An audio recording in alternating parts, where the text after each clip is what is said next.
Hello बच्चों, आज हम जो वीडियो लाए हैं वो है वर्क एनर्जी पावर का वीडियो नंबर 1। और आज की वीडियो में हम डिस्कस करेंगे कि वर्क क्या होता है, वर्क का जनरल फॉर्मूला क्या होता है, वर्क से रिलेटेड छोटे मोटे न्यूमेरिकल आपको दिखाएंगे, किस किस तरह से आप वर्क डन कैलकुलेट कर सकते हो, फॉर्मूले से, ग्राफ से, ये सारी बातें आज हम करेंगे। जब हमारी फोर्स कांस्टेंट हो, जब हमारी फोर्स वेरिएबल हो, तब कैसे कैसे वर्क निकालें। तो शुरू करते हैं आज का टॉपिक, वर्क एनर्जी पावर। मेरा नाम अलग पांडे और चैनल है फिजिक्स वाला। और आज का जो हमारा सबसे पहला जो डिस्कशन होगा वो होगा कि वर्क क्या होता है। ठीक है। अरे तो बच्चों, वर्क क्या चीज होती है? तो डे टू डे लाइफ में यार वर्क का मतलब होता है कि हमने कोई काम किया। जैसे हम आपसे कहते हैं कि आप बैठ के पढ़ाई करो तो आप कहोगे ये भी एक काम है। हम आपसे कहेंगे बैठ के बातें करो तो आप कहोगे ये भी एक काम है। पर फिजिक्स में वर्क की डेफिनेशन इतनी सिंपल नहीं है। ठीक है। फिजिक्स में वर्क की डेफिनेशन थोड़ी वैल्यूज से डिफाइंड है, थोड़ी फॉर्मूले से डिफाइंड है, एक तरीके से डिफाइंड है। ये नहीं कि कोई भी काम वर्क है। जैसे मैं अभी इस बोर्ड पे लिख रहा हूं तो ये चीज वर्क है कि नहीं, ये चीज फिजिक्स में दूसरे तरह से डिफाइंड है। कैसे डिफाइंड है? फिजिक्स में हम कहते हैं कि work is a scalar product. देखो एग्जैक्ट बता रहा हूं, work is a scalar product. मतलब वर्क कैसी क्वांटिटी होती है? Scalar quantity of force and displacement. Work is the scalar product of force and displacement. यही डेफिनेशन सबसे एक्यूरेट है फिजिक्स में। और कुछ भी लिखूंगा तो इतनी सही नहीं होगी। जो सबसे एग्जैक्टली करेक्ट डेफिनेशन है वो ये है, work is the scalar product of force and displacement vector. फिर आपको पता है डॉट प्रोडक्ट में जब हम डॉट हटाते हैं तो क्या आता है? हम लिख सकते हैं mod F, mod S and cos theta, where theta is the angle between vector F and vector S. जैसे मान लो यहां कोई बॉडी है मास m की, उसको हम ऐसे फोर्स से खींच रहे हैं, ठीक, और ये बॉडी चलते हुए थोड़ा आगे यहां तक पहुंच गई इस जगह पे। ठीक है। मान लो इसने डिस्प्लेसमेंट कवर किया s, तो ये डिस्प्लेसमेंट और ये फोर्स, इनके बीच में एंगल थीटा, तो हम बोलेंगे work done is mod F mod S cos theta. इसको आप समझने को समझ भी सकते हो। हमने किया क्या? हमने फोर्स का वो कंपोनेंट लिया जो डिस्प्लेसमेंट के डायरेक्शन में है। फोर्स का कंपोनेंट डिस्प्लेसमेंट के डायरेक्शन में, इस तरफ कितना कंपोनेंट आएगा? इस तरफ आएगा एफ कॉस थीटा, और उसको डिस्प्लेसमेंट से मल्टीप्लाई कर दिया। मतलब work is equal to F cos theta, force का component in the direction of displacement multiplied by displacement. तो ऐसे भी बोल सकते हो कि work is force in the direction of displacement, in the direction of displacement, ठीक है, मल्टीप्लाइड बाय डिस्प्लेसमेंट। सीधा मल्टीप्लाई कर दो, तब आप डॉट मत लगाओ। अगर आप फोर्स का वो कंपोनेंट लो जो डिस्प्लेसमेंट के डायरेक्शन में है, तब सीधा लिख सकते हो फोर्स इंटू डिस्प्लेसमेंट। इसीलिए आप किताब में देखते हो कई बार लिखा रहता है work is equals to force into displacement. तो ये भी सही है, पर ये तब सही है जब फोर्स का वो कंपोनेंट लो, फोर्स का वो कंपोनेंट जो किसके डायरेक्शन में हो? डिस्प्लेसमेंट के डायरेक्शन में हो। अदरवाइज बोलो एफ डॉट एस, फॉर्मूला हो गया mod F mod S cos theta. फिर बात आती है यूनिट वगैरह की, तो जल्दी जल्दी समझते हैं। वर्क की यूनिट क्या हो जाएगी? फोर्स की यूनिट न्यूटन, डिस्प्लेसमेंट की यूनिट मीटर, तो वर्क की यूनिट न्यूटन मीटर, जिसको हम बोलते हैं जूल। ठीक है, न्यूटन मीटर जूल। फिर बात आती है वर्क का डायमेंशन क्या हो जाएगा? तो बच्चों मैं आपसे बोलता हूं फोर्स का डायमेंशन हमेशा याद रखो, फोर्स का डायमेंशन ml1 t की पावर -2, ये फोर्स का डायमेंशन होता है ml1 t की पावर -2। वर्क का फॉर्मूला देखो एफ एस कॉस थीटा, तो फोर्स का डायमेंशन हो गया, डिस्प्लेसमेंट का डायरेक्शन क्या होगा? लेंथ, डायमेंशन क्या होगा? लेंथ, तो एक l और आएगा तो ये हो जाएगा l की पावर 2। कॉस थीटा का कोई डायमेंशन नहीं होगा, तो ये हो गया वर्क का डायमेंशन, ये हो गई यूनिट, ये हो गया फॉर्मूला। या आप अंडरस्टैंडिंग के लिए समझ सकते हो फोर्स का वो कंपोनेंट जो डिस्प्लेसमेंट के डायरेक्शन में। चलिए आगे बढ़ते हैं। अभी तो बहुत ही बेसिक बातें कर रहे हैं आज के लेक्चर में आपसे। अच्छा, जैसे कुछ हम बातें कर लें आपसे। मान लीजिए जो एंगल है वो 0 डिग्री है, यानी फोर्स भी ऐसे ही लग रही और डिस्प्लेसमेंट भी ऐसे ही हो रहा, तब वर्क का फॉर्मूला क्या बन जाएगा? एफ एस कॉस 0, और कॉस 0 की वैल्यू 1, तो फोर्स इंटू डिस्प्लेसमेंट। तो आप वर्क का फॉर्मूला फोर्स इंटू डिस्प्लेसमेंट सीधा सीधा लगा देना जब फोर्स और डिस्प्लेसमेंट एक डायरेक्शन में हो, बिना सोचे। और ये केस मिलेगा बहुत, ऐसा मत सोचो एक कम मिलेगा, बहुत मिलेगा। जब फोर्स और डिस्प्लेसमेंट सेम डायरेक्शन में हो तो सीधा लगा देना Fs, खेल खत्म। अच्छा, मान लो थीटा की वैल्यू हो गई हमारी 180 डिग्री, ये भी इंपॉर्टेंट है, मतलब फोर्स इधर और डिस्प्लेसमेंट इसके अपोजिट डायरेक्शन में।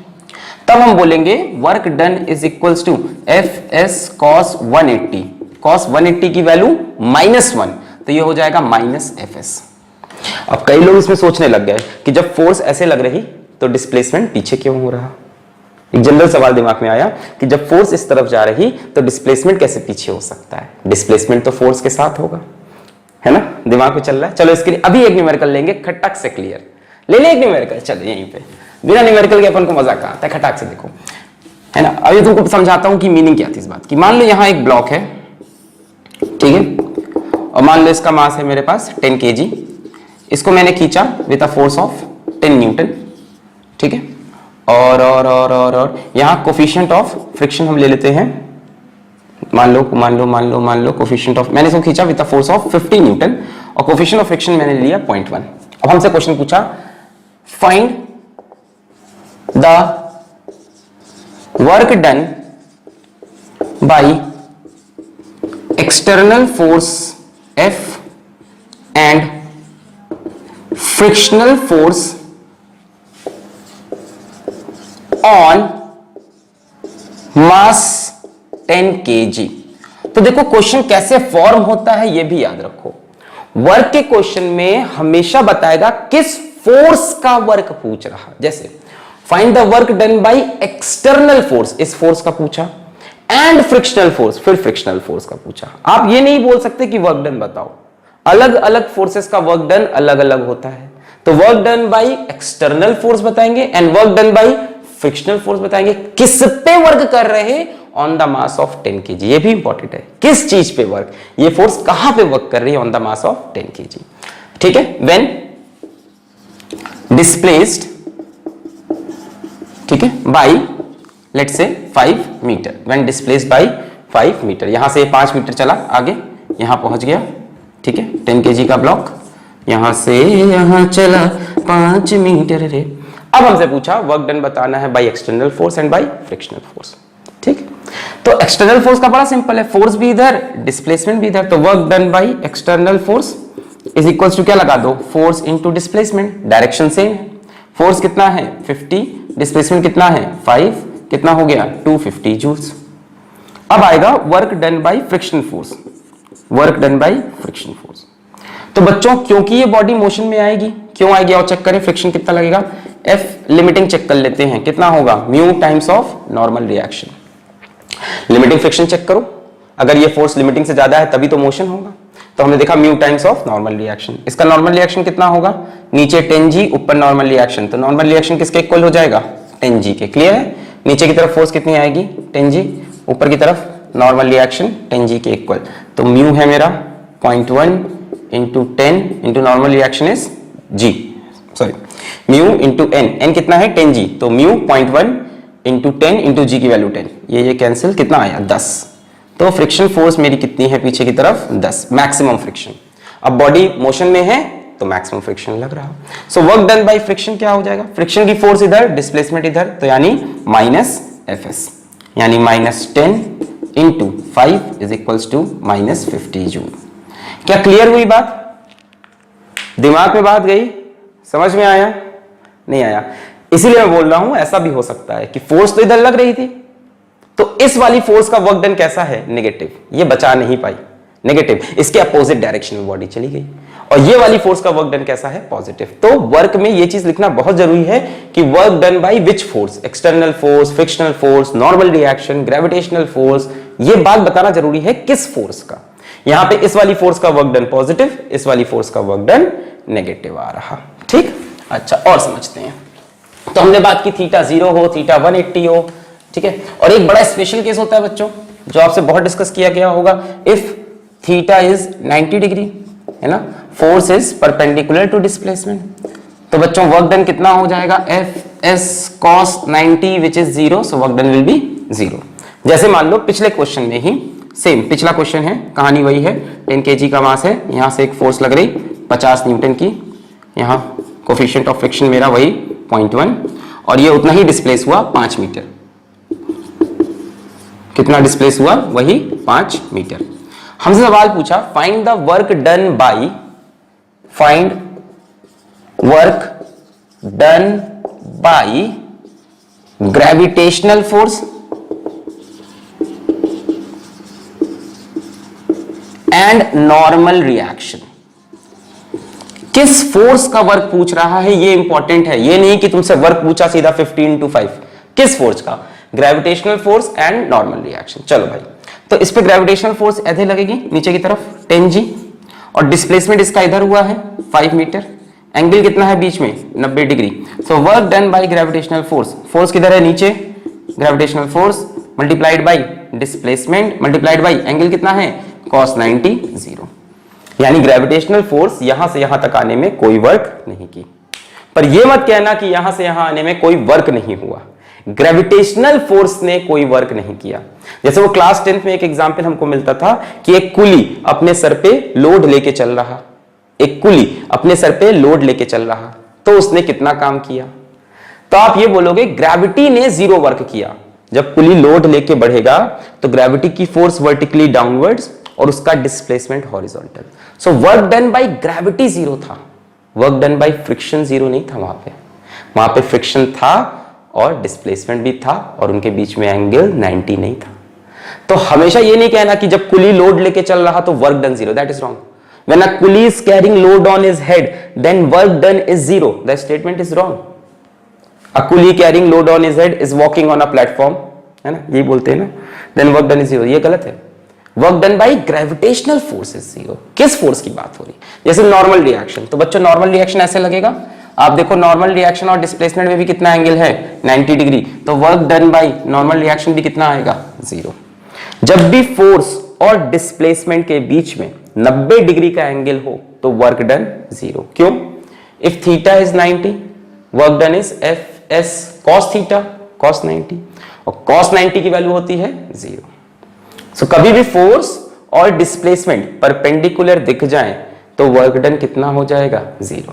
चलिए एक सवाल और कराता हूं आपको, इसी पे करते हैं सवाल, है ना, कि किस फोर्स का वर्क डन पूछा इंपॉर्टेंट होता है। जैसे मान लो ये इंक्लाइन प्लेन है, ठीक है, ये इंक्लाइन प्लेन में यहां एक मास m रखा है, ये यहां से यहां मान लो लेंथ है तुम्हारी l, ये एंगल है थीटा। अब ये मास स्लिप करता हुआ धीमे धीमे यहां पे तो आ ही जाएगा, है ना, एट लास्ट स्लिप करता हुआ। ओके, तो यहां डॉट बना देते हैं कि आ रहा है इधर, ठीक। Find work done by gravitational force and normal reaction, ठीक है, when the block m moves from this position to this position, ठीक है। किसका किसका वर्क डन? ग्रेविटेशनल फोर्स का और नॉर्मल रिएक्शन का, जब ब्लॉक m यहां से यहां तक आया। चलिए शुरू करते हैं। पहले नॉर्मल रिएक्शन देख लो, इजी है। यहां से नॉर्मल रिएक्शन किधर लगता है? ऐसे, सरफेस के परपेंडिकुलर। और डिस्प्लेसमेंट कैसे हो रहा? ऐसे। मतलब नॉर्मल रिएक्शन और डिस्प्लेसमेंट में कितना एंगल है? 90।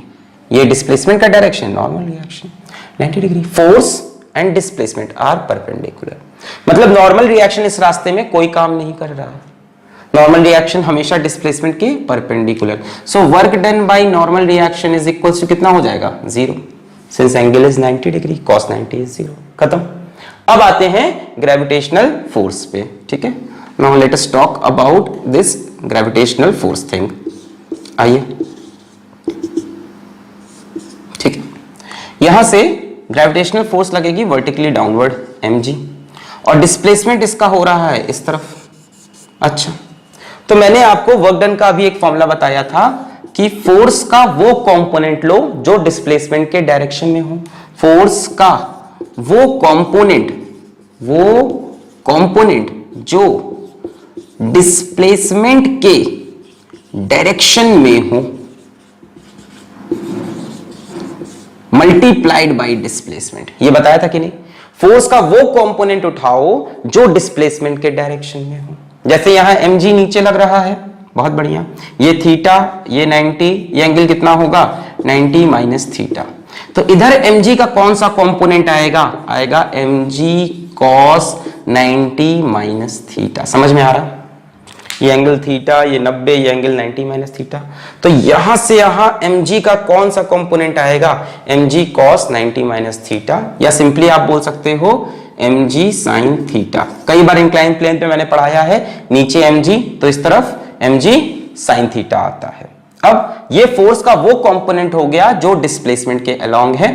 अब वर्क डन का फॉर्मूला, फोर्स का वो कंपोनेंट जो डिस्प्लेसमेंट के अलोंग है mg sin theta multiplied by displacement कितना है? L। So work done is mg sin theta into L। खत्म, क्लियर? चाहो तो ऐसे कर लो, ये mg है, डिस्प्लेसमेंट कितना है? L है, इनके बीच में एंगल कितना है? 90 minus theta. So work done का formula Fs cos theta, F कितना है? mg, डिस्प्लेसमेंट कितना है? L, एंगल कितना है? 90 माइनस थीटा। तो अभी भी आएगा mgl sin थीटा, यहां भी वही है mg sin theta into L। तो इस तरह से वर्क डन आप निकाल सकते हो। आइए इसी पे देखते हैं एक और क्वेश्चन करते जाओ, कंसेप्ट स्ट्रांग होता जाएगा। तो चलिए अब हम देखते हैं अगला क्वेश्चन। अगले क्वेश्चन में आपको दिमाग लगाना है, पॉज करके खुद से सॉल्व करना है। ये मान लो एक हेमिस्फेरिकल शेल है, यहां पे एकदम बॉटम पे एक मास m रखा है और शेल का रेडियस है r। इस मास m पे हमने ऐसे एक फोर्स लगाई और फोर्स का डायरेक्शन चेंज नहीं हुआ। ये फोर्स लगाते रहेंगे तो मास m ऊपर उठता उठता उठता उठता यहां पे पहुंच गया, इस जगह पे मास m आ गया। ठीक है, अच्छा, फोर्स का डायरेक्शन अभी भी यही है, फोर्स का डायरेक्शन चेंज नहीं हुआ। यहां से यहां मान लो ये थीटा एंगल उठ गया, तो हमसे पूछा find work done by force F। Force F ने कितना वर्क किया यहां से यहां इसको उठाने में। अब इसको आपको पॉज करके खुद से करना है, सोचिए कैसे करेंगे। 3 वेरिएबल है हमारे पास, F, R और थीटा। ठीक, अगर पॉज कर लिया है 1 2 3 4 5 में स्टार्ट कर रहा हूं। चलो अब देखो, ट्राई कर लिया। अगर मैं डिस्प्लेसमेंट की बात करूं तो डिस्प्लेसमेंट ये है, ये डिस्प्लेसमेंट है यहां पे। तो हमारे पास वर्क का फॉर्मूला क्या है? Fs cos theta. फोर्स और डिस्प्लेसमेंट के बीच का जो एंगल है उसको ले लो, cos थीटा ले लो, फोर्स को डिस्प्लेसमेंट से मल्टीप्लाई कर लो। प्रॉब्लम क्या है, यहां पे ये s भी तो वेरिएबल है, हमें डिस्प्लेसमेंट भी नहीं पता, और फोर्स का कंपोनेंट लेने के लिए ये एंगल भी पता करना पड़ेगा। ये हमको डिस्प्लेसमेंट पता है क्या है? नहीं पता, हमें तो r और थीटा दे रखा है। अब हम आपको एक वेरी इंपॉर्टेंट कंसेप्ट बताने जा रहे हैं बच्चों, इसको जरूर नोट करना। वेरी इंपॉर्टेंट कंसेप्ट, पता है तुमको शायद पर तुम उसको यूज नहीं कर पा रहे। वर्क का फॉर्मूला क्या है? Fs cos theta. इसको लिखने का 2 तरीका, work is equals to F cos theta multiplied by S, या work is equals to S cos theta multiplied by F। क्या इन दोनों में कोई डिफरेंस है? और अगर है तो क्या? आओ समझते हैं क्या डिफरेंस है। मान लो ये मास m था और इस पे फोर्स F ये लग रही थी जो शुरू में बात की थी हमने, और डिस्प्लेसमेंट ऐसे हो रहा, एंगल थीटा है। अगर हम आपसे पूछें वर्क डन क्या है तो आप बोलोगे फोर्स का कंपोनेंट ले लें डिस्प्लेसमेंट के अलोंग।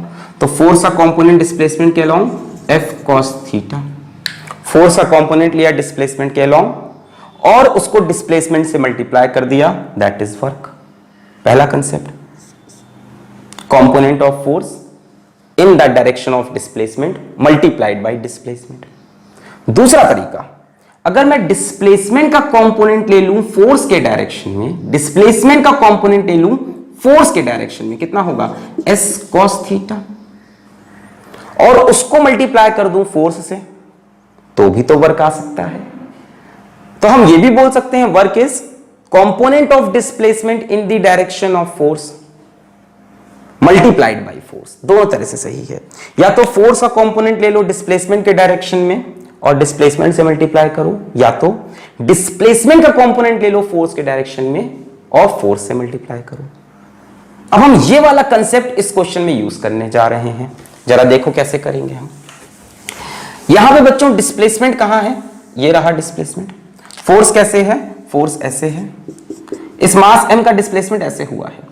फोर्स के अलोंग कौन सा डिस्प्लेसमेंट है? ये, यानी कि ये वाला डिस्प्लेसमेंट। ये देखो फोर्स के अलोंग हुआ है, यहां से यहां तक फोर्स के अलोंग ये वाला डिस्प्लेसमेंट है। यानी हमें अगर इसकी वैल्यू मिल जाए तो काम बन जाएगा। Work is equals to displacement in direction of force, है ना, ये ऐसे बोल लो, component of displacement in direction of force multiplied by force. अगर हमें ये डिस्प्लेसमेंट पता चल जाए और इससे हम फोर्स को मल्टीप्लाई कर दें तो वर्क डन आ जाएगा। ये क्या है, डिस्प्लेसमेंट ऐसे हुआ है। डिस्प्लेसमेंट के दो कंपोनेंट, एक तो मास ऊपर जा रहा, एक तो हॉरिजॉन्टल। ये मास देखो ऊपर भी जा रहा और आगे भी। फोर्स किस डायरेक्शन में है, आगे डायरेक्शन में, तो हमें डिस्प्लेसमेंट का वो कंपोनेंट चाहिए जो फोर्स के डायरेक्शन में हो, मतलब ये वाला। क्या आप ये वैल्यू निकाल सकते हो? बिल्कुल। देखो ये भी किसके बराबर होगा, रेडियस। ये पूरा किसके बराबर है, ये पूरा रेडियस, और ये भी रेडियस के बराबर, हेमिस्फीयर। अब आप क्या ये लेंथ निकाल सकते हो? आर का इधर कंपोनेंट कितना आएगा, ये वाला आर कॉस थीटा, ये छोटा सा इतना बड़ा, और आर का ये कंपोनेंट कितना होगा, R sine theta. R sine theta वो डिस्प्लेसमेंट है जो फोर्स के डायरेक्शन में है। देखो डिस्प्लेसमेंट असल में तो ये है, पर इस डिस्प्लेसमेंट के दो कंपोनेंट हैं, एक तो ये वाला थोड़ा ऊपर गया, ये वाला, और एक ये वाला थोड़ा आगे गया। तो हमें ये वाला डिस्प्लेसमेंट चाहिए था।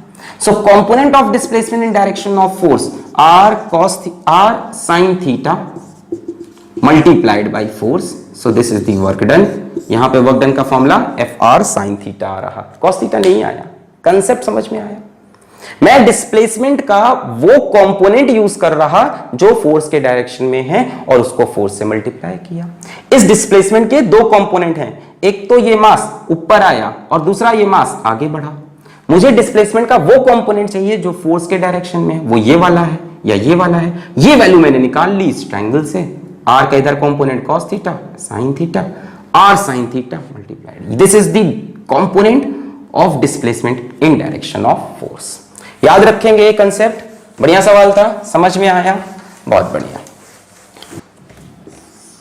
जैसे हमको ये उन्होंने एक पुली दी, यहां मास लगा है 1 kg का और यहां मास लगा है 2 kg का, और यहां से बांध दिया। इस क्वेश्चन को आप खुद से ट्राई करेंगे। फोर्सेस बताओ कौन कौन सी। यहां पे ग्रेविटी की फोर्स mg, यहां ग्रेविटी की फोर्स mg, यहां टेंशन फोर्स T, यहां टेंशन फोर्स T। हमसे पूछा है find work done by gravitational force on each mass and tension force on each mass when 2 kg moves when 2 kg moves down by 3 meters। चलो भाई अब ये वाला पॉज करके खुद से ट्राई करो। 2 kg वाला 3 मीटर नीचे जाएगा तो डेफिनेटली 1 kg वाला 3 मीटर ऊपर जाएगा। ऐसे में work done by gravitational force on 1 kg, work done by gravitational force on 2 kg and work done by tension force on 1 kg, work done by tension force on 2 kg, ये आपको solve करना है। चलिए भाई कैसे करेंगे, मैं गिनता हूं 1, पॉज करके ट्राई कर लो। 1 2 3 4 5। मेरे ख्याल से आपने ट्राई कर लिया होगा पॉज करके। चलिए देखते हैं। पहले बात करते हैं work done by gravitational force on 1 kg की। अब 2 kg हमारा किधर जा रहा, नीचे 3 मीटर्स, तो ये किधर जाएगा, ऊपर कितना 3 मीटर्स। ठीक है, 1 kg पे ग्रेविटेशनल फोर्स कितना वर्क करेगी, फोर्स किधर लग रही, नीचे, डिस्प्लेसमेंट किधर है, ऊपर, तो फॉर्मूला हो जाएगा -Fs। फोर्स है -1g, डिस्प्लेसमेंट है 3 मीटर्स, g की वैल्यू 10, तो -30 जूल्स। किसने किया, ग्रेविटेशनल फोर्स ने। किस पे किया, 1 kg पे। अभी समझाएंगे कि नेगेटिव वर्क होता क्या है, पॉजिटिव वर्क होता क्या है, ये भी आएगा थोड़ी देर में। Work done by gravitational force on 2 kg mass. 2 kg किधर जा रहा, नीचे, फोर्स नीचे है और डिस्प्लेसमेंट भी नीचे। जा किधर रहा, नीचे, फोर्स भी किधर है, नीचे, दोनों सेम डायरेक्शन में, तो Fs 2g मल्टीप्लाइड बाई 3, ये जी की वैल्यू 10, 20 3 ज़ा 60 जूल, कैसा पॉजिटिव। तो वर्क डन ऑन 1 kg भी निकल आया -30, वर्क डन ऑन 2 kg +60। ठीक, कोई मिसकंसेप्शन मत बनाना कि दोनों को जोड़ने पे 0 आएगा, ऐसा कुछ नहीं। ठीक, अब बात I work done by tension force. Work done by tension force on 1 kg and work done by tension force on 2 kg। क्या हमें टेंशन की फोर्स पता है? नहीं, हमें टेंशन की फोर्स यहाँ पे नहीं पता। तो हम क्या करें, क्या करें, क्या करें, क्या करें, क्या करें? ग्रेविटेशनल वाला काम हो गया। हम पहले टेंशन की फोर्स निकालें। कैसे निकालेंगे? ये नीचे जा रहा, मान लेते हैं इसका एक्सेलरेशन नीचे ए, ये ऊपर जा रहा तो इसका एक्सेलरेशन ऊपर की तरफ है, जितना ये नीचे जाएगा उतना ये ऊपर। 2 kg का FBD बना हुआ है ना, किधर जा रहा? नीचे। तो 2 kg के लिए इक्वेशन लिख सकते हैं आप, नीचे जा रहा तो आप लिखेंगे 2g minus T is equals to mass into acceleration. 1 kg किधर जा रहा? ऊपर जा रहा, तो इक्वेशन लिखेंगे t minus 1g। Net force किधर है? ऊपर की तरफ, तभी तो ऊपर जा रहा, तो t minus 1g is equals to mass into acceleration. ठीक, दोनों को ऐड कर देंगे, t से t मर गया, 2g माइनस जी, g कितना आया? 3a। a की वैल्यू कितनी आई? g/3। a की ये वैल्यू उठा के यहाँ पे रख दो, t की वैल्यू मिल जाएगी, t minus 1g is equals to 1a। t is equals to a की वैल्यू g/3 प्लस ये इधर आके plus g, 3g plus g कितना हुआ? 4g/3, that is tension. Clear हुआ? क्लियर हुआ? हमने टेंशन निकाल लिया, नहीं आया? आप चाहो तो शॉर्टकट से भी निकाल सकते थे टेंशन। शॉर्टकट क्या लगाओगे? 2m1 m2 upon m1 plus m2 multiplied by g। ऐसे भी टेंशन की फोर्स निकाल सकते थे आप। ठीक, बेटर होगा मेथड से सीखो, नहीं है तो चलो शॉर्टकट लगा लो लास्ट में। 2m1 m2 upon m1 plus m2 into जी। रख के देखो, 2m1 1, m2 2, 1 इंटू 2, 2 2 ज़ा 4, m1 प्लस m2 2 प्लस 1 3, तो 4/3g ऐसे भी निकाल सकते थे, और चाहो तो पूरे मेथड से। तो टेंशन की फोर्स निकालना हमें आ गया, ये याद रखना, 2m1 m2 upon m1 plus m2 into जी। सीधा सीधा टेंशन निकल गई। अच्छा, अब वर्क डन बाई टेंशन की बात करें। Work done by tension, work done by tension on 1 kg की बात करते हैं। 1 kg किधर जा रहा? ऊपर। टेंशन की फोर्स भी किधर? ऊपर, तो Fs। टेंशन कितना था? 4g/3। डिस्प्लेसमेंट कितना है? 3, 3 से 3 मर गया, g की वैल्यू 10, 40 जूल्स, और कैसा आएगा? Positive. Work done by tension on 2 kg की बात करें। 2 kg पे टेंशन ऊपर है, डिस्प्लेसमेंट नीचे है, तो फॉर्मूला हो जाएगा -Fs, यानी -4g/3 मल्टीप्लाइड बाई 3 से 3 मर गया, कितना आया? -40 जूल्स। एक खास चीज ऑब्जर्व हुई आपको कि net work done by tension force is 0। ध्यान से देखो, net work done by tension force is 0 and net work done by gravitational force what not 0। Gravitational force का नेट वर्क डन 0 नहीं था, पर टेंशन का ऐसे क्वेश्चन में वर्क डन कितना आएगा? टोटल 0। इधर देखो, टेंशन ने कैसा वर्क किया? पॉजिटिव। इधर कैसा वर्क किया? Negative. Net work done by tension becomes 0। Clear है? ये समझ में आया? टेंशन निकालने का शॉर्टकट समझ में आया? 2m1 m2 upon m1 plus m2 into जी। और अलग अलग तरह की फोर्सेस का अलग अलग वर्क डन मैंने आपको बता दिया। अब जरा समझते हैं कि ये कंसेप्ट क्या है, पॉजिटिव वर्क, नेगेटिव वर्क, इन सब की मीनिंग क्या है। ठीक है, आइए समझाते हैं। मान लो फोर्स और डिस्प्लेसमेंट के बीच का जो एंगल थीटा है वो तुम्हारा 90 से कम है, मतलब एक्यूट एंगल है। ठीक है, तो यहां पे तुम्हारा cos थीटा की वैल्यू जो होगी वो पॉजिटिव होगी, और जो वर्क डन आने वाला है वो पॉजिटिव आएगा। पॉजिटिव वर्क अगर हम किसी पे करते हैं, मतलब हम उसे एनर्जी देते हैं। पॉजिटिव वर्क अगर हम किसी पे करते हैं तो उसको हम एनर्जी देते हैं। मतलब किसी भी चीज पे अगर पॉजिटिव वर्क करोगे तो उसकी एनर्जी बढ़ेगी। ठीक है, जैसे मान लो यहां पे कोई मास रखा है और उस पर तुमने वर्क किया, तुमने उस पर फोर्स लगाई, और जिस डायरेक्शन में फोर्स लगाई उसी डायरेक्शन में डिस्प्लेसमेंट हुआ, वर्क डन पॉजिटिव हुआ। अब जब ऐसा करोगे तो उस ब्लॉक के पास कुछ स्पीड आ जाएगी, मतलब काइनेटिक एनर्जी आ गई। कहां से आई? वर्क डन से। पॉजिटिव वर्क किसी पे भी अगर करोगे तो उसे क्या दे दोगे? एनर्जी दे दोगे। Next, if theta is greater than 90 degree less than 180 degree, यानी कॉस थीटा कैसा हो जाएगा? नेगेटिव, है ना। जैसे मान लो फोर्स ऐसे लग रही, डिस्प्लेसमेंट ऐसे हो रहा, थीटा आपका कैसा हो गया? Obtuse angle. अब डेफिनेटली जो वर्क डन आएगा वो कैसा आएगा? नेगेटिव। आप खींच रहे हो, बॉडी आगे बढ़ रही है, तो बॉडी की स्पीड कम हो जाएगी, एनर्जी कम हो जाएगी, मतलब आपने बॉडी की एनर्जी ले ली।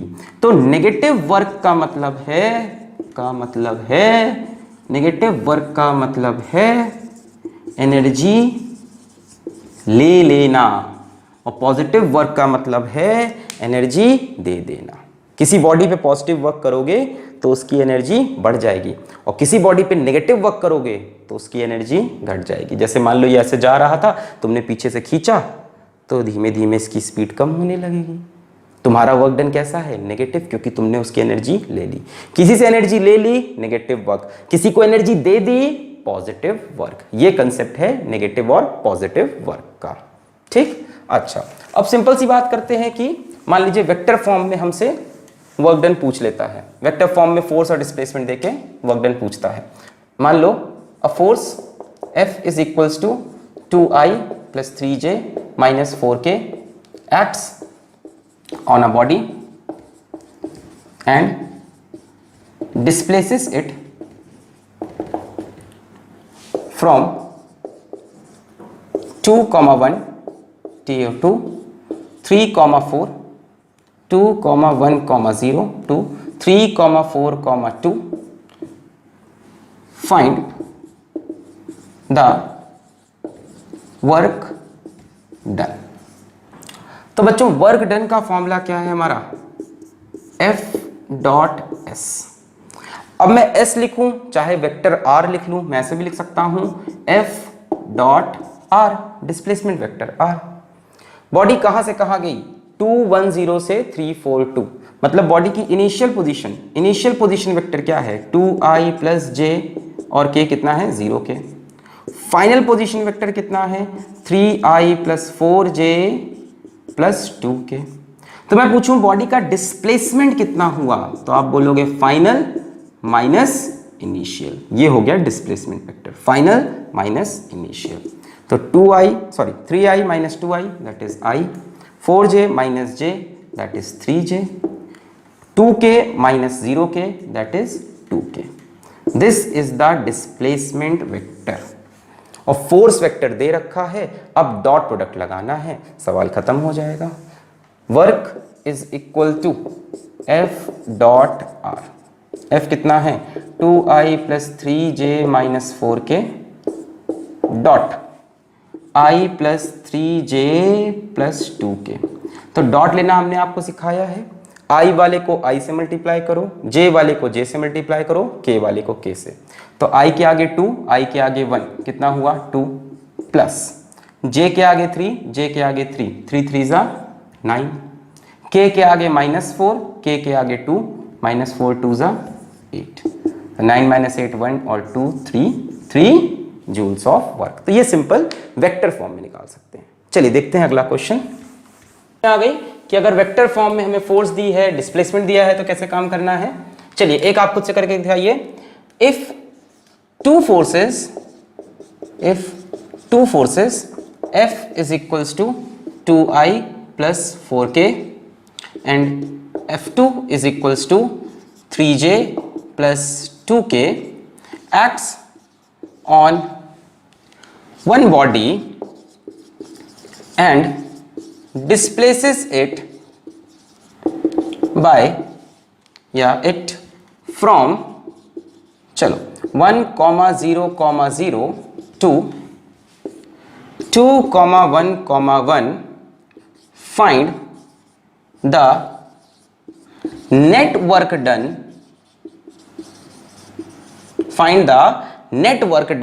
By both forces. ठीक है, दोनों फोर्सेस का वर्क डन निकालना है। अब क्या करें, आप पहले रिजल्टेंट फोर्स निकाल लो। तो रिजल्टेंट फोर्स क्या होगी? फोर्स वाली 1, फोर्स 2, दोनों को जोड़ लो। 2i, यहाँ i का फैक्टर ही नहीं है। 3j, j का फैक्टर एक ही है। और k, 4k, 2k कितना हुआ 6k। डिस्प्लेसमेंट कहाँ से कहाँ हुआ 1 0 0 से 2 1 1। तो r1 कहाँ से i प्लस 0 प्लस 0 j और k, ठीक है। r2 कहाँ तक गए हम 2i plus 1j plus 1k। अब डिस्प्लेसमेंट वेक्टर क्या हो जाएगा vector r2 minus vector r1। इसमें से इसको माइनस करोगे 2i minus i, j minus 0 0, sorry j minus 0 j, ठीक है। k minus 0 is k। तो ये आ गया हमारा डिस्प्लेसमेंट वेक्टर। और नेट फोर्स रही ये, क्योंकि हमसे नेट वर्क डन पूछा है तो हमने क्या निकाल ली नेट फोर्स निकाल ली। बस अब यहां से वर्क डन का फॉर्मूला लगाएंगे, काम हो जाएगा। डॉट प्रोडक्ट लेना आपको आता है। Work done is equals to F dot S या F डॉट R वेक्टर, दोनों एक ही चीज है, डिस्प्लेसमेंट वेक्टर। यहाँ पे F कितना है 2i plus 3j plus 6k dot R कितना है i plus j plus k। अब i वाले को i से मल्टीप्लाई करो, यहाँ पे 1 है यहाँ पे 2 तो 2, प्लस j वाले को j से, यहाँ पे 3 यहाँ पे 1 3, प्लस k वाले को k से 6 और 1 तो 6। तो 6 2 8 3 11 joules of work is done by all the forces. Total work done इतना है, ठीक है। अच्छा, तो ये सब बातें हो गई सिंपल। अगर वेक्टर फॉर्म में दिया हो तो कैसे करें, स्केलर फॉर्म में दिया हो तो कैसे करें। स्केलर फॉर्म में आप देख रहे थे इतनी देर से, ग्रेविटेशनल वर्क डन, टेंशन का वर्क डन, नॉर्मल फोर्स का वर्क डन, अलग अलग फोर्सेस का, फ्रिक्शन फोर्स का वर्क डन। और फिर मैंने वेक्टर में बताया कि डॉट प्रोडक्ट लेके भी आप वर्क डन बता सकते थे। अब बात करते हैं, मान लो हमें कभी कोई वेरिएबल फोर्स मिल जाए, हमें क्या मिल जाए वेरिएबल फोर्स मिल जाए और उसका वर्क डन हमसे पूछे वेरिएबल फोर्स का वर्क डन कितना है। जैसे मान लो हमें कोई फोर्स दे दे F is equals to 2x। अब हमसे पूछे what is the work done when body displaces from x is equals to 1 to x is equals to let it be 3। यहां से यहां बॉडी गई 1 से 3, तब work done by this force on the body कितना है। तो अब ऐसे क्वेश्चन कैसे सॉल्व करें। प्रॉब्लम क्या है, यहां पे फोर्स कांस्टेंट नहीं है, फोर्स भी x पे डिपेंड कर रही। जब x की वैल्यू 1 है तो फोर्स की वैल्यू 2 है, जब x की वैल्यू 2 होगी फोर्स की वैल्यू 4 होगी, जब x की वैल्यू 3 होगी फोर्स की वैल्यू 6 होगी। लगातार फोर्स चेंज हो रही है। अब यहां आप ये फॉर्मूला नहीं लगा सकते work is equals to force into displacement, गलत हो जाएगा। क्यों गलत हो जाएगा, क्योंकि फोर्स कांस्टेंट नहीं है। ये वाला फॉर्मूला जो है ना work is equals to Fs cos theta, ये तभी यूज करो जब फोर्स क्या हो तुम्हारी कांस्टेंट हो। Work done bye constant force का ये फॉर्मूला है। यहां पे ये फॉर्मूला यूज करना सही नहीं है क्योंकि फोर्स चेंज हो रही। तो आप बोलोगे कोई बात नहीं sir, x is equals to 1 रख के एक बार करेंगे फिर 2 रख के। क्यों भाई, x इज इक्वल्स टू 1.1 रखो तो फोर्स चेंज हो जाएगी, 1.2 रखो फोर्स चेंज हो जाएगी। छोटे छोटे डिस्प्लेसमेंट में फोर्स चेंज हो रही। x इज इक्वल्स टू 1.100 रखो, 1.1001 रखो, 1.1002 रखो, लगातार फोर्स चेंज हो रही हर एक छोटे डिस्प्लेसमेंट पे। So you can not apply this formula. Displacement जो दिख रहा है 2 मीटर का है, लगा दो, बट फोर्स कैसी है वेरिएबल। तो बच्चों ऐसे केस में हम क्या करेंगे, ऐसे केस में जब फोर्स वेरिएबल हो, x पे डिपेंड करे, y पे डिपेंड करे, है ना, तब हम क्या करेंगे, तब हम यूज करेंगे इंटीग्रेशन मेथड का। ठीक है, किसका यूज करेंगे, इंटीग्रेशन मेथड का। कैसे यूज करेंगे आइए देखिए, एक ग्राफ आपको दिखाते हैं। मान लीजिए हमारे पास ग्राफ है फोर्स वर्सेस डिस्प्लेसमेंट का। किसका ग्राफ है, फोर्स वर्सेस डिस्प्लेसमेंट का ग्राफ है। मान लो कुछ ग्राफ ऐसा है, मतलब ये फोर्स शुरुआत में इतनी थी, बाद में फोर्स इतनी हुई, फिर कहीं फोर्स इतनी हुई। मतलब फोर्स कैसी हो गई, ये कैसी फोर्स हो गई, वेरिएबल फोर्स। ये फोर्स कांस्टेंट नहीं है, लगातार अपनी वैल्यू चेंज कर रही। देखो यहाँ पे कम, फिर ज्यादा, फिर और ज्यादा। हम क्या करेंगे, हम यहाँ पे एक पतली सी स्ट्रिप काटेंगे, वेरी थिन स्ट्रिप। यहाँ पे हमने एक पतली सी स्ट्रिप काटी, बहुत पतली सी स्ट्रिप, इतनी पतली स्ट्रिप काटी कि जो इसकी ब्रेथ है वो dx के बराबर है, बहुत छोटी ब्रेथ है, dx के बराबर। और मान लेते हैं यहाँ पे फोर्स इस टाइम f है, तो ये लेंथ इसकी किसके बराबर हो गई, f के। फोर्स की वैल्यू तो चेंज हो रही, तो मैंने एक स्ट्रिप काटी, इसको बोला dx और इस लेंथ को बोला f। अच्छा, मैं दो बातें पूछूंगा। अगर मैं पूछूं इस स्ट्रिप का एरिया कितना है, स्ट्रिप का area, if you tell me area of strip, तो बच्चों स्ट्रिप दिख रही है, रेक्टेंगल शेप में है, क्या होगा, लेंथ इनटू ब्रेथ, तो हम बोल देंगे एफ डी एक्स, ये है एरिया ऑफ स्ट्रिप, है कि नहीं। अच्छा ध्यान से देखो, dx है क्या, x क्या था, डिस्प्लेसमेंट, f क्या था, फोर्स। तो dx क्या है, छोटा सा डिस्प्लेसमेंट, यानी ये जो एरिया ऑफ स्ट्रिप है ये रिप्रेजेंट कर रहा है very small work done, very small work done, छोटा सा वर्क डन, जिसको हम बोल सकते हैं dw। ये छोटा सा वर्क डन भी है area of strip, force into छोटा सा डिस्प्लेसमेंट, यानी ये जो एरिया ऑफ स्ट्रिप है ये रिप्रेजेंट करता है छोटा सा वर्क डन। मैं एक काम करूं, यहां पे एक स्ट्रिप और काटूं, यहां पे एक स्ट्रिप और काटूं, यहां पे एक स्ट्रिप और काटूं, और धीमे धीमे सारी स्ट्रिप को जोड़ दूं, तो टोटल एरिया मुझे मिल जाएगा।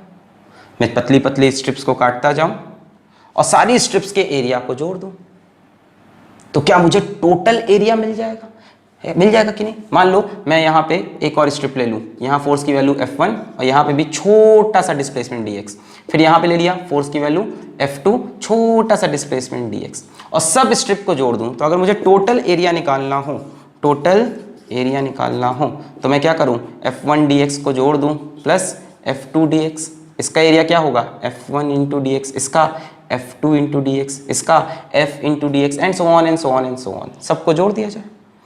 छोटी छोटी चीजों को जोड़ने का तरीका हमारे पास बच्चों क्या होता है, वो होता है इंटीग्रेशन। तो हम बोलेंगे अगर हमें टोटल एरिया चाहिए तो हम क्या करें, इंटीग्रेशन कर दें छोटे छोटे एरिया का, एफ डी एक्स का। छोटी छोटी चीजों को हमें जोड़ना था, छोटी छोटी चीजों को जोड़ने के लिए हम क्या लगा देते हैं, इंटीग्रेशन, तो हमने इंटीग्रेट कर दिया एफ डी एक्स को। हाँ, कमाल की बात ये थी कि ये जो टोटल एरिया था ये टोटल वर्क डन भी बनेगा।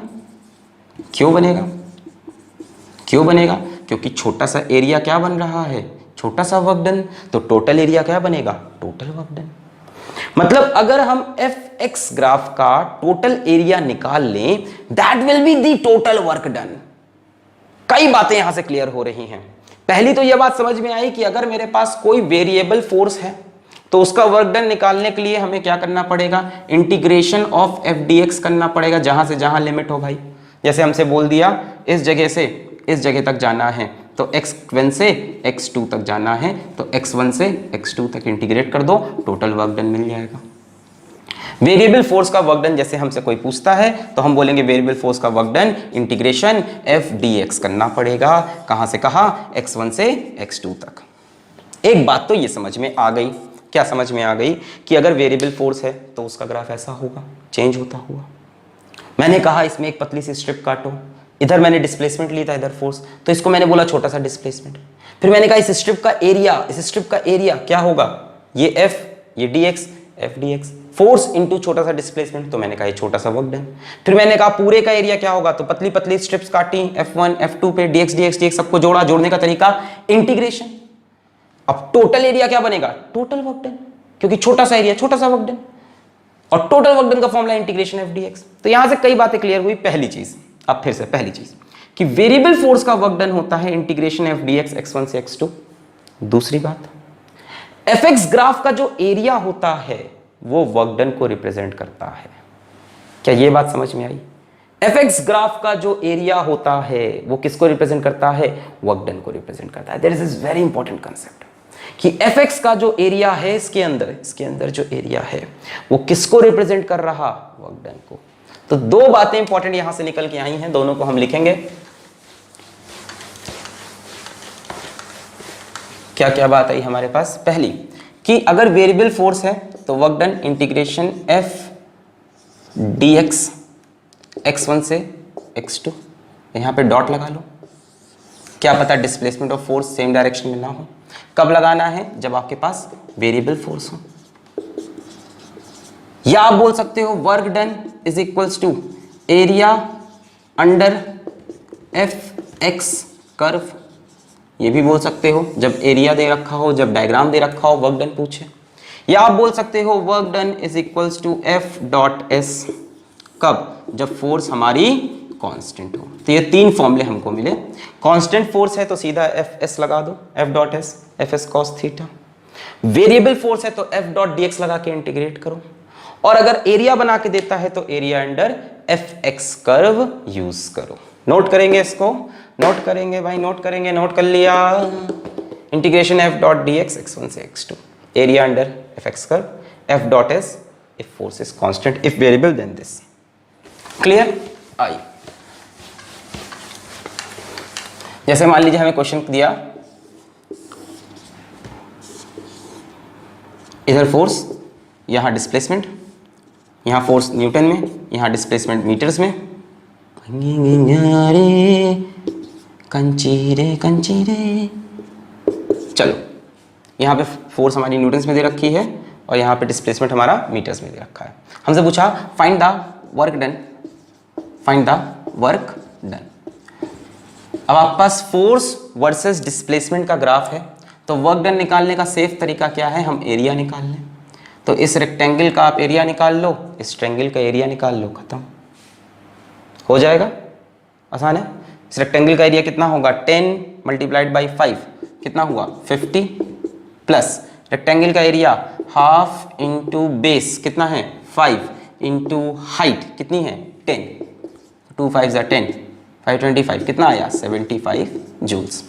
तो डिफरेंट हो सकते हैं। एक एग्जांपल बस लिया कि मान लो गलती से, बहुत आसान सवाल मिल गया, फोर्स डिस्प्लेसमेंट का कर्व और हमसे कहा वर्क डन, तो हम एरिया निकाल देंगे, वर्क डन आ जाएगा। क्लियर है? बड़ा सिंपल था, रेक्टेंगल और ट्रायंगल का, कैसा भी शेप हो, कैसा भी शेप हो, ये काम आप कर लोगे। अच्छा, अब बात करते हैं, मान लो वही क्वेश्चन जो था कि जो फोर्स है किसी बॉडी पे वो 2x है, आपको फाइंड करना है वर्क डन जब डिस्प्लेसमेंट कहां से कहां हो, 1 मीटर से लेके कहां तक गया हो डिस्प्लेसमेंट? 3 मीटर्स तक। अब आपको वर्क डन निकालना है। ये फोर्स कैसी है? कांस्टेंट की वेरिएबल। देख रहे हो, फोर्स x पे डिपेंड कर रही, x की वैल्यू 1 रखोगे फोर्स 2 आएगी, 2 रखोगे तो फोर्स 4 आएगी, मतलब ये एक वेरिएबल फोर्स है। अब वेरिएबल फोर्स के लिए वर्क डन का हम क्या फॉर्मूला लगाएंगे? Integration f dot D x, कहां से कहां? x1 से x2। इंटीग्रेशन f कितना है? 2x dot D X, x1 से x2।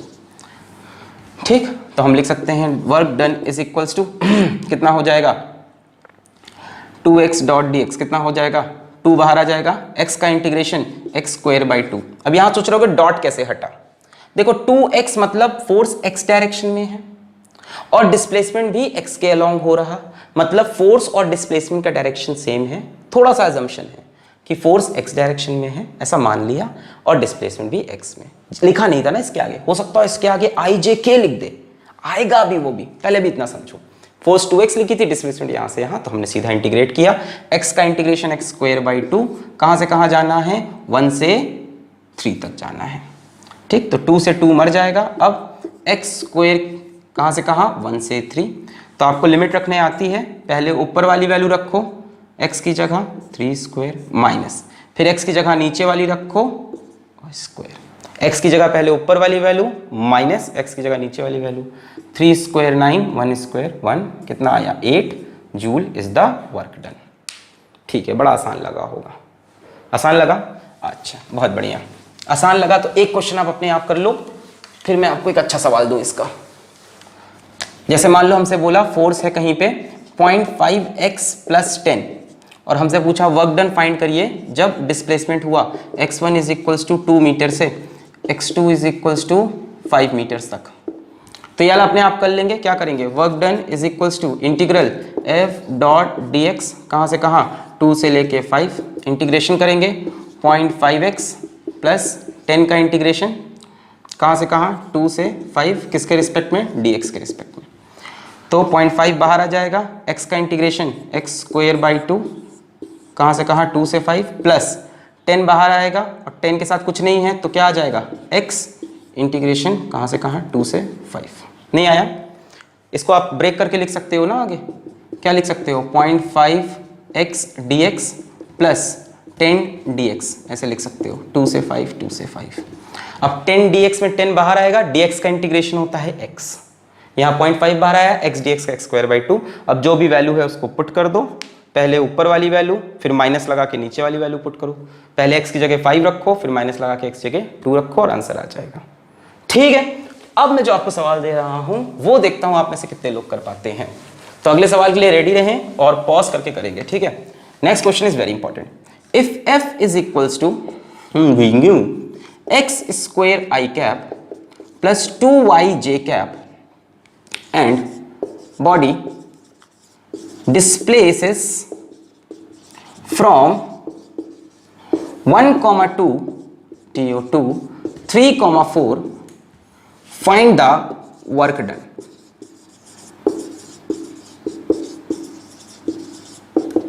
चलो अब देखते हैं ये कौन कर पाता है, ये सवाल कौन करेगा। अब क्या करें, x² i cap 2y j cap, कैसी फोर्स है, कांस्टेंट की वेरिएबल, पहले तो ये डिसाइड करो, वेरिएबल है क्योंकि x पे भी डिपेंड कर रही है, y पे भी। शुरू में x की वैल्यू 1 रखोगे तो फोर्स आएगी i प्लस y की वैल्यू 2 रखोगे तो 4, i प्लस 4j। थोड़ी देर बाद चेंज हो जाएगा क्योंकि x भी बदलता जा रहा है रास्ते भर, y भी बदलता जा रहा है। अब क्या करें, अब बताओ क्या करें। इंटीग्रेट तो करेंगे, बताओ कैसे करेंगे इंटीग्रेट, फंस गए, बताओ भाई कैसे करेंगे इंटीग्रेट। ओए होए, तो work is equals to integration f dot dx। मुझे नहीं लगता अब dx लिखना चाहिए क्योंकि अब x के साथ साथ y का टर्म भी है, क्या पता z का टर्म भी आ जाए। तो f डॉट dx लिखना अब सही नहीं है, अब डिस्प्लेसमेंट x डायरेक्शन में नहीं हो रही, डिस्प्लेसमेंट वेक्टर में चल रही है, तो हम dx की जगह dr वेक्टर लिख सकते हैं, f डॉट dr। नोट करें इसको, जब फोर्स आपको वेरिएबल और वेक्टर फॉर्म में मिल जाए तो याद रखें f dot D are. Simple है यार, याद भी नहीं रखना। डॉट dx नहीं लगा सकते, यहाँ डॉट dx लगाओगे सिर्फ x की बात हो पाएगी, यहाँ y में भी डिस्प्लेसमेंट है, तो मैंने कहा f डॉट डी आर लगा दो। अच्छा, अब डी आर वेक्टर क्या है, चलो समझते हैं। आर वेक्टर क्या होता है, आर वेक्टर होता है x i cap plus y j cap plus z k cap, ये होता है आर वेक्टर। यहां से डी आर वेक्टर क्या हो जाएगा, डिफरेंशिएट करेंगे, dx i cap dy j cap plus dz k cap, ये होता है D R vector. Very important, very important, इसी क्वेश्चन में आके सब बच्चे फंसते हैं, नहीं समझ में आया। ये मैंने एक आर वेक्टर बनाया, ये उसका डी आर वेक्टर। अब आपको फोर्स, क्योंकि एक तो वेरिएबल एक्स वाई की टर्म है और वेक्टर फॉर्म में भी है, तो एक तो आपको इंटीग्रेट करना ही करना पड़ेगा क्योंकि वेरिएबल है, और डॉट प्रोडक्ट का यूज करना पड़ेगा क्योंकि वेक्टर फॉर्म भी चल रहा है। चलो भाई बहुत बढ़िया, इसको हम यूज करते हैं। आइए अब इसको इंटीग्रेट करने की कोशिश करते हैं, ये फॉर्मूला आपने नोट कर लिया है, बहुत बढ़िया। आइए इसको इंटीग्रेट करते हैं। So work is equals to integral F dot D R, ठीक है। आइए, तो f की जगह x² i cap plus 2y j cap dot dr vector हमेशा यही रहेगा क्या, dx i cap plus dy j cap plus dz k cap. अब क्या करें, अब क्या करें, x वाले को x से मल्टीप्लाई, y वाले को y से, z वाले को z से। तो i वाले को i से, वेरी सॉरी, देखो अगर पिछली बात मेरी फॉलो करोगे सब गलत होगा, मत करना मत करना मत करना। i वाले को i से, j वाले को j से, k वाले को k से। तो i वाले को i से मल्टीप्लाई करो तो x² के साथ क्या आएगा, dx प्लस y वाले को, सॉरी j वाले को j से 2y dy प्लस, इसमें k का कोई टर्म नहीं है, 0। कहाँ से कहाँ इंटीग्रेट करना है, अभी रुक जाओ, अभी देखते हैं कहाँ से कहाँ। r1 से r2 बोल दो, ये अपना वेक्टर हो गया r1, ये अपना वेक्टर हो गया r2। r1 हो जाएगा मेरा i प्लस 2j, r2 हो जाएगा 3i प्लस 4j, अभी ठीक है वेक्टर फॉर्म में। अच्छा, अब हम क्या कर सकते हैं, इंटीग्रेशन का साइन दोनों में लगा सकते हैं, integral x² dx plus integral 2y dy। बस अब हो गया, खत्म, हो गया हो गया। अब यहां पे x की लिमिट रखो, x कहां से कहां जा रहा, 1 से 3। यहां y की लिमिट रखो, कहां से कहां जा रहा, 2 से 4, और इंटीग्रेट कर दो और आंसर निकाल दो। इंटीग्रेट करना आता है, इसका इंटीग्रेशन x³ बाई 3, पहले x की जगह 3 रखोगे, 3 क्यूब माइनस x की जगह 1 रखोगे 1 क्यूब डिवाइड बाई 3, यहाँ 2 बाहर आएगा, y स्क्वायर बाई 2, 2 कट जाएगा, y स्क्वायर, y की जगह पहले 4 का स्क्वायर माइनस y की जगह 2 का स्क्वायर, और दोनों को जोड़ दोगे क्योंकि वर्क एक स्केलर क्वांटिटी है। तो जो तुम्हारा x डायरेक्शन का वर्क डन है, जो तुम्हारा y डायरेक्शन का वर्क डन है, दोनों को सिंपली ऐड कर दो। नहीं समझ में आया क्या हुआ सर? ये एकदम ही नहीं समझ में आया क्या हुआ। मैंने कहा ये फोर्स है, वेरिएबल है और वेक्टर फॉर्म में है, वेरिएबल भी है और वेक्टर फॉर्म में भी है। बॉडी 2 डायमेंशन में चल रही है वेरिएबल फोर्स के साथ, 2 डायमेंशन में चल रही वेरिएबल फोर्स के साथ। कहां से कहां गई? 1 2 से 3 4 तक गई। तो मैंने कहा कि f डॉट dx नहीं लिख सकते क्योंकि dx तो एक डायमेंशन है, तो मैंने कहा f डॉट dr लिखो। फिर बात आई है dr वेक्टर क्या है? dx तो समझ में आता है, इसको एक वेक्टर होना चाहिए था, तो मैंने कहा r x y plus y j plus z k है। इस तरह से dr वेक्टर होगा dx i dy j dz के। इसको तो याद ही रखो, ये तो बहुत यूज होगा आपका अब, ठीक है। जब हम ग्रेविटेशन पढ़ेंगे वहां पे यूज करेंगे, जब हम इलेक्ट्रोस्टैटिक्स 12th में पढ़ेंगे तो वहां पे यूज करेंगे। तो dr वेक्टर याद कर लें, dx i cap dy j cap plus dz k cap. फिर हमने यहाँ फोर्स की वैल्यू रखी, यहाँ dr वेक्टर रखा, i वाले को i से मल्टीप्लाई किया, j वाले को j से मल्टीप्लाई किया, k वाले को k से, अगर k होता तो। x वाले को x से मत करना, i वाले को i से करना। फिर ये वैल्यूज आई, फिर हमने इंटीग्रेशन का साइन अंदर डाल दिया, एक्स स्क्वायर डी एक्स का इंटीग्रेशन x, फिर इसके बाद तो इंटीग्रेशन है एक्स क्यूब बाई 3, फिर वैल्यू रखी, यहाँ पे इसका इंटीग्रेशन और दोनों को जोड़ दो। Answer will be in joules and the answer will be very simple. ऐसा कुछ डिफरेंस आंसर नहीं आएगा। चलो इसी में एक और सवाल दिखा देता हूं लास्ट में। Let's see one more question in this kind, in this category.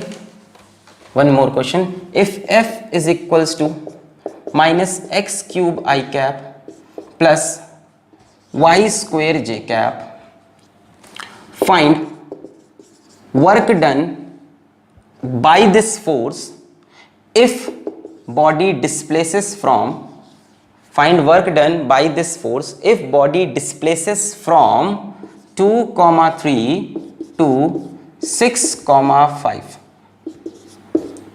अब क्या करेंगे आप? ये हमारा वेक्टर r1 हो गया, ये vector r2, variable force 2 dimension की। तो वर्क डन का फॉर्मूला क्या लगाएंगे? Integral f dot dr, dot dx नहीं, f dot dr। What is this dr vector? याद रखेंगे आपसे, dr वेक्टर क्या होता है? dx i cap, dy j cap, dz k cap. ऐसा क्यों कर रहे हैं बच्चों? क्योंकि मोशन एक डायमेंशन में नहीं 2 डायमेंशन। तो हम यहाँ पे dx रख देंगे तो फोर्स को सिर्फ एक डायमेंशन की वर्क आएगा, मतलब सिर्फ इस वाली फोर्स का वर्क डन कैलकुलेट करेंगे, इस वाली फोर्स की वजह से वर्क डन कैलकुलेट नहीं हो पाएगा। बस अब आगे बढ़ेंगे, integration minus x cube I cap plus y square j cap dot dot D x i cap plus d y j cap plus d z k cap.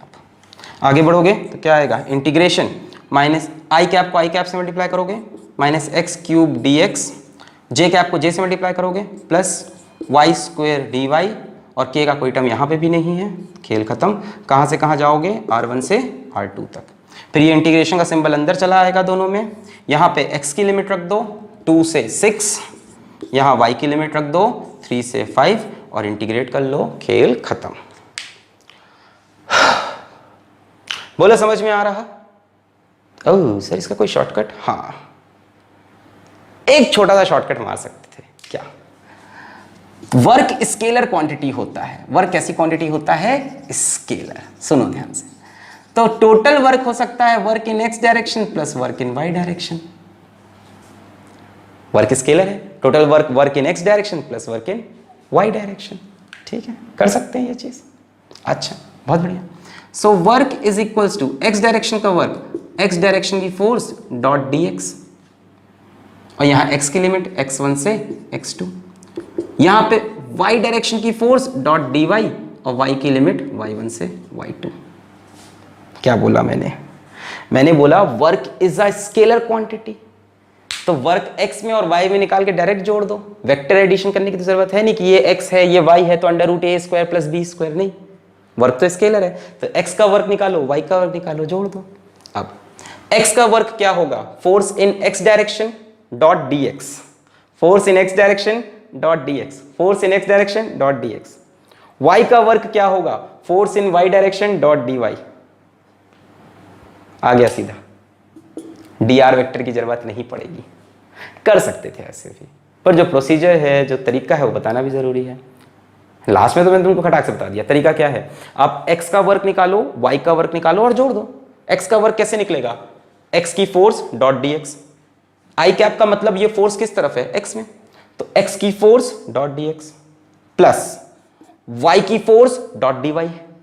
यहां x की limit रखो 2 से 6, यहां y की 3 से 5, सवाल खत्म। 1 सेकेंड में, मतलब शॉर्ट में भी कर सकते हैं इसको खटाक से। अब मैं बोलूं वर्क डन कितना है, तो आप बोलो work done in x plus work done in y plus work done in z, giving reason work is a scalar quantity. यहां वेक्टर एडिशन की जरूरत नहीं है। x का वर्क डन क्या होगा, fx डॉट dx x1 से x2। y का वर्क डन क्या होगा, fy डॉट dy y1 से 1 2। और सिमिलरली z में भी हुआ तो integration of fz dot dz z1 से z2।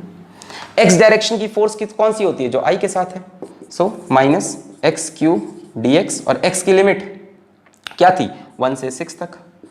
y की फोर्स कौन सी है, वाई स्क्वेयर डी वाई, और y की लिमिट हमारी क्या थी 2 से लेके 5 तक, खत्म। z का कोई यहाँ पे था ही नहीं। तो बच्चों ये हमारा वर्क का फर्स्ट लेक्चर था, जिसमें हमने आपको डिफरेंट तरह से वर्क निकालना सिखाया। वर्क का basic formula F dot S, दूसरा तरीका बताया कि फोर्स का कंपोनेंट डिस्प्लेसमेंट डायरेक्शन में और डिस्प्लेसमेंट को मल्टीप्लाई कर दो, काम बन जाएगा, या डिस्प्लेसमेंट का कंपोनेंट फोर्स के डायरेक्शन में और फोर्स से मल्टीप्लाई कर दो तो काम बन जाएगा। कब वर्क पॉजिटिव होता है, कब नेगेटिव। पॉजिटिव मतलब एनर्जी दी हमने बॉडी को, नेगेटिव मतलब एनर्जी ले ली हमने। फिर हमने बताया डिफाइन करना जरूरी है कि कौन सी फोर्स का वर्क डन निकाल रहे हैं, अलग अलग फोर्सेस का वर्क डन अलग अलग होता है, ठीक है। फिर हमने बताया 0 पे क्या होगा work done, theta is equals 90 पे क्या होगा, 180 पे क्या होगा। फिर हमने आपसे बात की कि फोर्स अगर वेरिएबल हो जाए तो वर्क डन कैसे निकालना है, तो integration F dot D x या F डॉट डी आर, अगर वेक्टर फॉर्म दिखता है तो डी आर में आ जाओ, ठीक। फिर हमने बताया area under F X curve या डिस्प्लेसमेंट फोर्स कर्व भी क्या देता है, वर्क डन। तो आज के लेक्चर में सारी बेसिक्स बातें की हमने। अगला लेक्चर बड़ा इंपॉर्टेंट होने वाला है, क्योंकि उसमें मैं कंजर्वेटिव, नॉन कंजर्वेटिव फोर्स और वर्क एनर्जी थ्योरम डिस्कस करने वाला हूं। सो देखते रहें, ऑल द वेरी बेस्ट।